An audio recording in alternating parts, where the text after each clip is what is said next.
Bonjour tout le monde et bienvenue à la suite du dernier épisode d'Horreur Critique qui portait sur le film Jeepers Creepers. Alors voici donc ma critique sur la suite de ce film, soit Jeepers Creepers 2.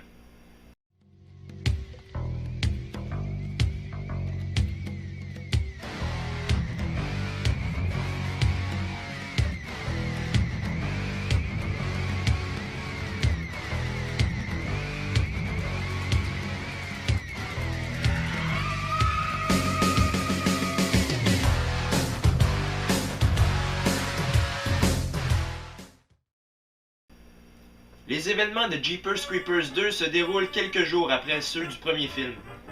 Revenant d'un match de basket, des étudiants qui reviennent chez eux en bus tombent en panne au beau milieu de nulle part. Ils sont donc désormais la proie du Creeper. Mais le vieux Taggart, un fermier qui a vu la bête enlever son fils quelques jours plus tôt, est bien décidé à mettre un terme à toute cette histoire. Avec l'incroyable histoire qu'on nous avait offert pour Jeepers Creepers 1, eh ben moi, je m'attendais pour la suite à quelque chose de semblable, voire même quelque chose de mieux. Malheureusement, je me trompais. Je sais pas ce qu'il en est pour vous, mais moi j'ai trouvé un peu le scénario quelque peu simpliste. C'est pas une histoire très élaborée. Disons que l'élément déclencheur du premier film était beaucoup plus développé que ça. J'ai trouvé cette histoire un peu déjà vue. Et puis on s'attache moins aux personnages du deuxième film qu'à Trish et Darry. Peut-être que c'est dû au jeu d'acteur. On y reviendra plus tard. Par chance, le film est toujours réalisé par Victor Salva et il excelle toujours dans son domaine, l'horreur. Même si le scénario n'est pas très complet, Salva le masque avec son talent de réalisateur. Notamment grâce à des apparitions plus fréquentes du Creeper. Et tout comme dans le premier film, il n'hésite pas à nous montrer des scènes assez choquantes, comme celle que je vais vous montrer dans mon extrait d'effets spéciaux. Donc pendant que je parle des acteurs, les âmes sensibles peuvent aller se chercher un seau en cas de malaise. Ray Wise tient le rôle du fermier Taggart qui a vu son fils se faire enlever par le Creeper. On voit le changement de personnalité du personnage tellement que l'acteur est bon. Il devient plus renfermé et plus déterminé à tuer le monstre.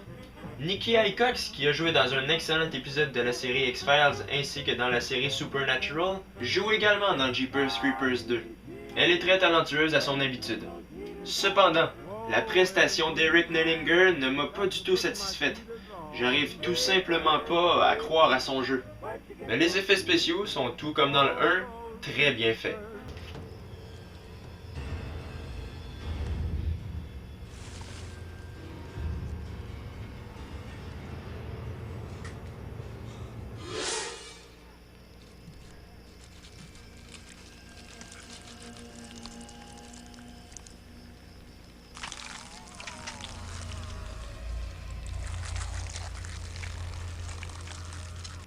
Après avoir vu Jeepers Creepers 1, je m'attendais à une suite tout aussi bonne pour Jeepers Creepers 2, ça n'a pas été le cas.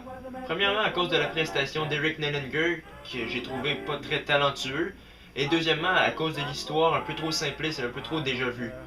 J'aurais voulu que le scénario soit comme dans le premier, plus élaboré que ça. Un autobus qui tombe en panne au milieu de nulle part, on a vu ça des centaines de fois. Mais bon, une chance que Salva était là pour sauver la mise, parce que le film passe avec une note de 8 sur 10. Salva a un talent inné pour la réalisation. Il a fait revivre avec Jeepers Creepers les films de monstres, mais tout en leur donnant un nouveau genre. Il fut prévu de faire une troisième suite, Jeepers Creepers 3 Cathédrale. Cependant, j'en ai pas entendu parler depuis un bon bout de temps. Alors je sais pas ce qui se passe avec cette potentielle suite, j'espère qu'elle va sortir. Parce que selon les rumeurs, on jumellerait Taggart ainsi que Trish du premier film. C'est une idée plutôt originale, et si c'est Victor Salva à la réalisation, je trouve que ça pourrait faire un très bon film. Bref, ne manquez pas mon prochain épisode d'Horreur Critique, laissez des commentaires et abonnez-vous à ma chaîne. Salut!